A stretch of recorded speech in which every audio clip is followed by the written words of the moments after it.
जय हिंद।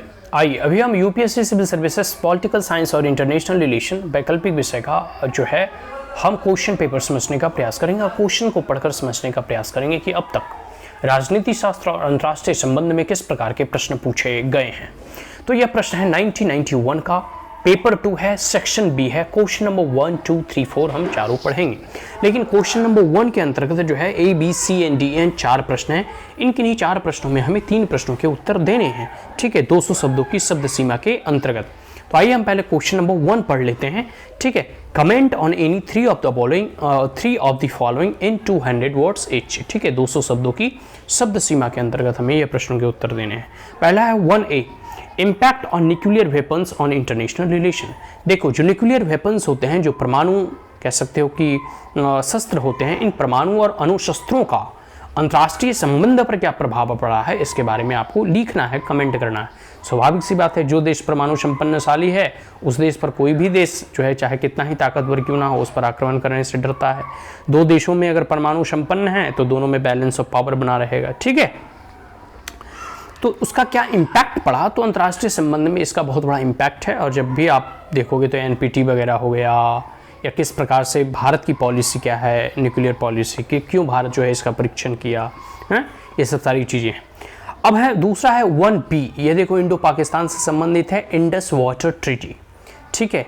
भारत जो है कि जो इंडस रिवर है वो पाकिस्तान के में भी बहता है और भारत में भी बहता है, तो दोनों देशों के मध्य में एक ट्रीटी हुई है, उसी को इंडस वाटर ट्रीटी कहा जाता है। इसके बारे में कमेंट करना है। 1C है प्रेस्टोरिका एक प्रकार का रिफॉर्म है, ठीक है, इसके बारे में आपको लिखना है। 1D है रेडिकलिज्म्स इन साउथ अफ्रीका, साउथ अफ्रीका में जो रेडिकलिज्म्स है इसके बारे में आपको जो है लिखने हैं। तो ये क्वेश्चन नंबर 1 का 1, B, C and D ये चारों के चारों प्रश्न हमने देख लिया। अब क्वेश्चन नंबर हम 20 समझने का प्रयास, क्वेश्चन नंबर 2 समझने का प्रयास करते हैं, ठीक है, कि discuss with reference to the USA, ठीक है। हमें यूनाइटेड स्टेट ऑफ अमेरिका के रेफरेंस के माध्यम से इस प्रश्नों को लिखना है, उसी कंटेक्स्ट में लिखना है। Discuss with reference to the USA how domestic factor influence the foreign policy of the country, किस प्रकार से जो है घरेलू राजनीति जो है कह सकते हो किसी भी एक देश की विदेश नीति को प्रभावित करती है। देखो, जब भी कोई देश अपनी फॉरेन पॉलिसी को बना रहा होता है तो उसके डोमेस्टिक और इंटरनल पॉलिटिक्स उस विदेश नीति को निर्धारित करने में बहुत बड़ा फैक्टर होता है। फॉर एन एग्जाम्पल, आप यूनाइटेड स्टेट ऑफ अमेरिका की अगर बात करूं तो जब रिपब्लिकन पार्टी की गवर्नमेंट आती है और जब डेमोक्रेट पार्टी की गवर्नमेंट आती है तो दोनों गवर्नमेंट की विदेश नीति में देखोगे बहुत जो है ना, जब भी दोनों गवर्नमेंट आती है तो दोनों गवर्नमेंट की विदेश नीति में बहुत परिवर्तन आपको देखने को मिलेगा। और स्वाभाविक सी बात है कि हर एक पार्टी अपनी आइडियोलॉजी से प्रभावित होती है, हर एक पार्टी की अपनी अपनी विचारधाराएं, हर एक पार्टी की अपने अपने कह सकते हो कि वे ऑफ कह सकते हो कि वर्किंग होता है, स्टाइल होता है, और हर पार्टी के अपने अपने मोटिव एजेंडा होता है जो कि वह आंतरिक लोगों को लुभाने का प्रयास करता है। देखो, कहीं ना कहीं हर एक पॉलिटिकल पार्टी और राजनेताओं का मेन मोटिव होता है सत्ता में बना रहना। तो भले ही वो विदेश नीति निर्धारित करे या देश की नीति निर्धारित करे, कहीं ना कहीं इसका मोटिव होता है इंटरनल पॉलिटिक्स और इंटरनल वोटर को जो है इन्फ्लुएंस करना। तो चाहे विदेश नीति बन रही हो, उसमें जिस प्रकार के लीडर आएंगे, जिस आइडियोलॉजी से वो निकल कर आएंगे, स्वाभाविक सी बात है उसका प्रभाव पड़ता ही पड़ता है। तो इंटरनल पॉलिटिक्स का फॉरेन पॉलिसी में बहुत बड़ा प्रभाव होता है और इसको हमें USA के कंटेक्स्ट में जो है टू द पॉइंट आंसर लिखनी है, ठीक है। अब क्वेश्चन नंबर हम 3 देखते हैं। Present a critic of India's foreign policy, Bharat की विदेश नीति के कुछ क्रिटिक मतलब होता है कुछ आलोचना, सकारात्मक आलोचना, या फिर कह सकते हो कि इस प्रकार से आपको लिखना है कि जैसे भारत की विदेश नीति की क्या क्या सीमाएं हैं, क्या क्या खामियां हैं।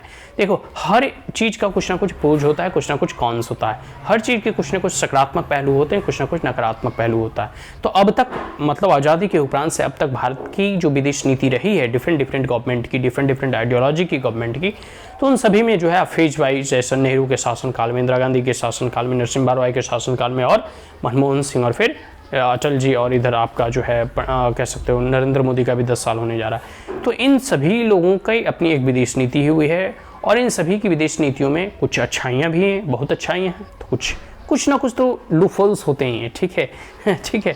तो उसी क्रिटिक्स को आपको लिखना है, ठीक है। अब हम क्वेश्चन नंबर 4 पढ़ते हैं कि examine the problems and prospect of the south economic corporation. देखो, एक तो नॉर्थ कंट्री हो गए, जितने भी वेस्टर्न नेशन हैं जो ऊपर ही रहते हैं नॉर्दर्न कह सकते हो कि नेशन में, और साउथ वाले नीचे हो गए जो डेवलपिंग लिस्ट डेवलप्ड जो है नेशंस हैं। तो दोनों में बहुत भिन्नताएं हैं, दोनों में बहुत असमानताएं हैं, दोनों में आप कह सकते हो कि एक प्रकार से कह सकते हो कि बहुत सारी जो है क्योंकि एक डेवलप्ड है और एक डेवलपिंग है नेशन है, तो दोनों में स्वाभाविक सी बात है कि लाइफ स्टाइल हो गया, कल्चर हो गया, या एक प्रकार से ईज ऑफ कह सकते हो कि लिविंग है, इन सब चीज़ों में बहुत सारे डिफरेंसेस होंगे ही। दोनों देश के जो है पब्लिक हैं वो उनमें जो है उनका जो इकोनॉमिक लाइफ स्टाइल है या फिर कह सकते हो कि पर कैपिटा इनकम है, इसमें भी भिन्नताएं होंगी। तो इसको देखकर जो है नॉर्थ के देशों में आपसी जो है संबंध बहुत अच्छे हैं और आपस में जो है वो लोग मिलजुल कर रहते हैं, जैसे नाटो वगैरह का संगठन हो गया या यूरोपियन यूनियन वगैरह हो गया।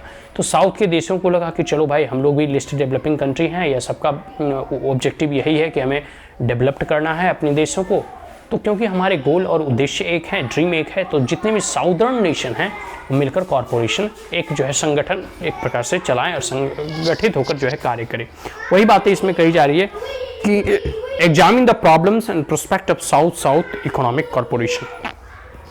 जो साउथ का इकोनॉमिक कॉरपोरेशन है, ठीक है, इसमें किस प्रकार की ऑर्गेनाइजेशनल इसकी इस्टेब्लिशमेंट है और साथ साथ ये इकोनॉमिक कॉरपोरेशन में किस प्रकार की प्रॉब्लम्स को झेलने हैं। सबसे बड़ी बात है ना कि ideologically they are very different in nature southern nation, ठीक है।